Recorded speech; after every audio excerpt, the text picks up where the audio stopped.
knowing the vision that God has given you is so important in your ministry leadership.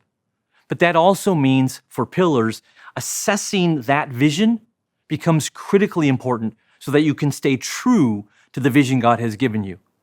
You'll learn that over time, vision changes or it leaks or circumstances pressure on it. So we need to always be assessing the vision. We oftentimes will assess the outcome of the vision, the programs or the product of the vision. But I want to teach you about assessing the vision itself. The strength of a vision is not its size or necessarily its outcomes. It's the vision itself. Here's how it's recorded in Proverbs chapter 29, verse 18. When people can't see what God is up to, they stumble over themselves. You see, in some ways, vision is a tool.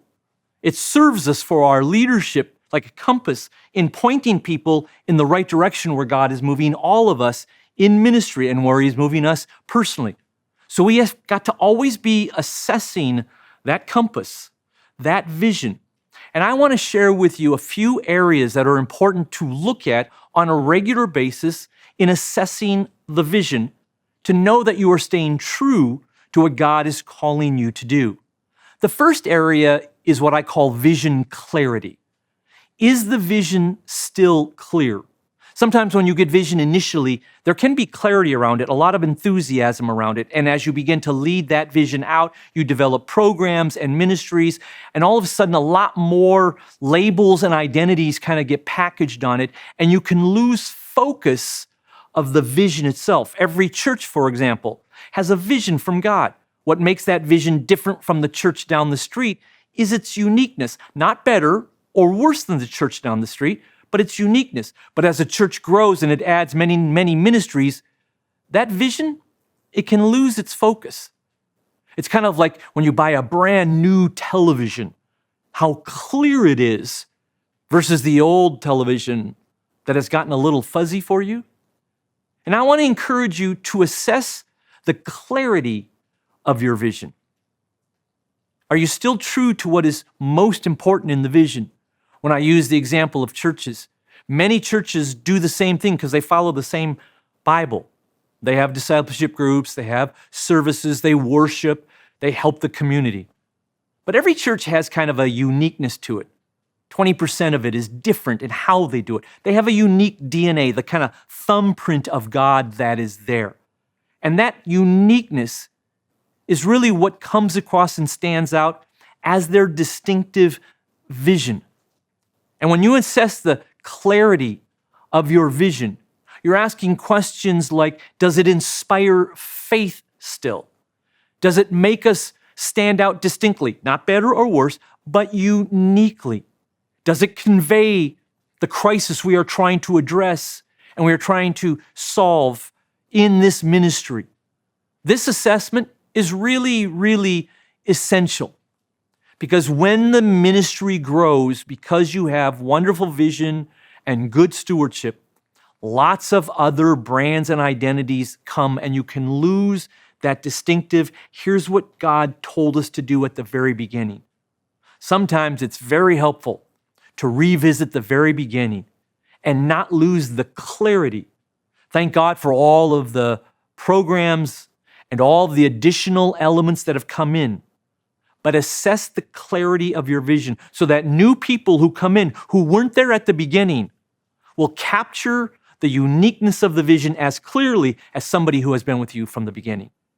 Here's a second area you need to assess when you are assessing vision, and that is you need to assess the strategy. Not just the clarity of the vision, but the actual strategic design of the vision. Is the vision advancing?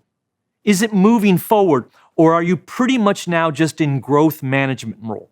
Growth management role means that you've kind of built it and now you're just looking for it to get bigger versus strategy that says, no, we want to continue to see this thing grow in what God has for it in new ways. One of the ways to compare that is to think of the metaphors. A blueprint or a scroll. A scroll rolls down, a blueprint is fixed. When you have a scroll rolling down, you only get to see so much of that scroll. And until you read through that scroll, you won't see what's wound up in there. That's what ministry is supposed to be like. When we are faithful to what God's given and shown us, then He'll lead us into new areas of ministry. Oftentimes, though, we want the blueprint. We want that fixed blueprint that shows us everything so that we can control it. And then our strategies become fixed and no longer creative or innovative. There's actually a vision myth. And the vision myth is the more programs we have, the more success we will have. Strategy is about being clear on the vision and clear on the pathway to fulfill that vision. I oftentimes ask leaders, what's the least you need to do to fulfill the vision, not the most you need to do? And we need to assess how the vision strategically is continuing to change.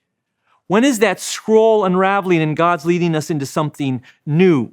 Not a blueprint where we know everything, not a measurement of just growth and we're just getting bigger than we were 3 years ago, but there's nothing new happening.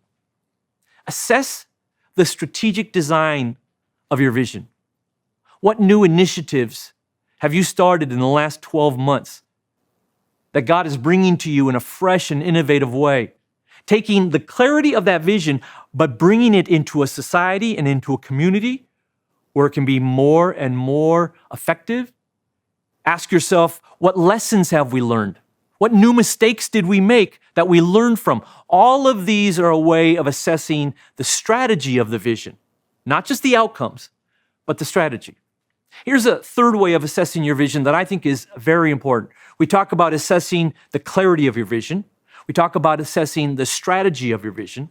You also need to assess the participation in your vision. You need to assess the trends of the people who are joining you in your vision.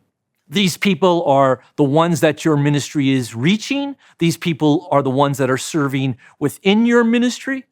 Let me give you an example of that. You can assess the strategy of the people who are participating in your vision by looking at what is the team spirit that is here, but you can also look at, hey, what is the team work that is here? And you're looking at the dynamics of the team and how they're working together, so you are measuring the participation. People are what make vision a reality. And oftentimes, we only measure vision by the product and the programs. We've got to measure the participation of people. For example, in your vision and the people, are there diverse roles? If you assess the participation in the vision and you see everybody looks the same, talks the same, thinks the same, that's going to slow down our vision. Are the people generational? Do you have the distinct giftings that are there? Sometimes is there even some healthy conflict that goes on? The assessment you are making is an assessment of connection. Are the people a part of the vision? Have they engaged as they are? I travel and see ministries all over the world, and oftentimes the leader is grateful for the people and may assess the people individually, but rarely do they assess the people participation as a whole. And my encouragement to you is when you assess the vision, which you must do, you will assess, is it clear? You will assess, is the strategic design fresh and new? But then you look at the people overall and say, how have people connected to this vision and own this vision? And do we have the people as a foundation for the future of this vision? Here's a fourth way that you need to assess the vision. This is significantly important. You have to assess the sustainability of the vision. Vision is enthusiastic, it's energy, and you stand up and you convey vision to people, and you're kind of like saying, we're going to take that mountain, and everybody cheers, and there's an enormous amount of enthusiasm around it. But then you have to ask the question, is this sustainable? Is the vision healthy? Assessing vision sustainability is like going for an annual doctor's checkup. You just want good news. You feel good, but you want a medical professional to make sure that you are living out in a way that is sustainable for the next 10 or 20 years. When you look at your vision, clarity, strategy, people, really important. But sustainability, It's really important. So you are measuring the areas of health. I want to give you a couple of areas of sustainability health that you have to look at. One is economic. The greatest majority of ministries shut down because they don't have a viable economic plan. And I don't say that disparagingly. And we all know what it means to trust God for his resource. But we have to look at how we are setting ourselves up economically and say, is this sustainable? There are seasons in vision, understood. And some seasons we need faith. In some seasons we need some wisdom. But you look at the finances and say, can we be here 10 years from now? The way we are organizing our finances, and you look at the health of that. You look at the health of the leadership pathway you've established. Will this ministry continue beyond you? Is it too dependent upon you? And that doesn't mean tomorrow you change everything, but you have to have this leadership pathway that says we are healthy because the identity of the leadership is sustainable. The finances are sustainable. You have to look and forecast to the community and culture around you. We are living in an age where laws change, society changes, culture changes. Are we positioned so that we could be present here in a sustainable way for 10 years so that even if some of the laws change, we will still be present? I know ministries in one region of the world, and all the ministries transitioned over a period of 2 years and got business visas because the business visas meant they would be able to stay there. If they were on religious visas, knowing how things were changing in society, they would all have to leave. They were assessing the sustainability of the vision. And this assessment is critically important because you are forecasting the future and you are saying, are we healthy and strong in a way that will carry us into the future? You can't just measure the present. You can glorify God and be grateful for all he has done in the present, but you've got to think about the future. And part of your vision assessment has got to be about the sustainability. Then you come to what is, I consider, the last area that you need to assess when it comes to vision, which is very important, and that is the creativity of the vision, the innovation of the vision. You have to say, does this vision require us to take risks? And one of the things you have to look at when you assess the vision is you have to assess it from a pruning perspective. There's a biblical principle in John 15 where Jesus says, you see this plant, this thriving plant, prune it. The dead branches we throw into the fire, but the living branches, we prune those back. There's actually this principle in Scripture that's very important for vision. It's the principle of death. And that is, unless a seed falls to the ground and dies, no new fruit can come. When I talk about assessing your vision from a place of innovation and creativity, one of the questions you have to ask of your vision is what needs to die? There was a time when it was good and valuable, but now it needs to die. There was a time when it met the need, but the season has shifted and we need to prune back. When we think about vision, we are always thinking about more. We are thinking about growth. We are thinking about expansion. And that is true, but the Bible teaches sometimes you have to prune and consolidate. Some things need to end, even though they've been fruitful, so that greater life can flourish. And you have to assess your vision from this perspective, which can be very difficult because you're taking something that actually is pretty good and saying, no, we're not going to do that anymore. We're now going to do something else. There was a church and they really felt they were going into a season of getting all their people into small groups.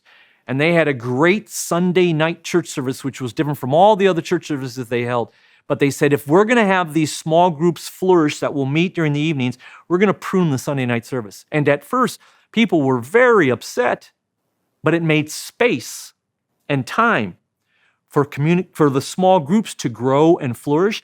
They had to do an assessment of their vision from an innovation, creative perspective. They had to ask the question, what needs to be pruned? What needs to die? And so when you do a vision assessment, you are looking at all these aspects of it. You're not actually looking at the programs and the growth. You can do that in other ways, which is fantastic, but you're looking at, is our vision still clear? Language changes in society. Do we need to change some of our language so we're clear and true to that 25% that makes us distinct? There are lots of evangelistic ministries out there. What makes us unique and distinct? Is the strategy developmental? Are we seeing this kind of scroll where we're trusting the Lord in His leading? You got to assess the vision from a participation perspective. All of the people as a whole, do they represent the diversity of giftings? Are we seeing the diversity of generations? Do we need to do something so that the vision has a participation of the broad spectrum that we want? We've got to measure and assess the sustainability of the vision. Are we healthy in a leadership pathway, in finances, in society, so that we will be around here 10 years from now? And you have to assess the vision from that perspective of what needs to be pruned, what needs to die, and that will cause new life to flourish. I know God has given you a great vision, and I know you are working hard to see that vision become a reality, and I commend you for that. But don't be so busy working at the vision, and don't be so busy only assessing the product of the vision that you don't assess the vision itself. Take time with your team to prayerfully consider these areas and let the Holy Spirit guide you and give you clarity as you continue to be faithful to the vision He has given you.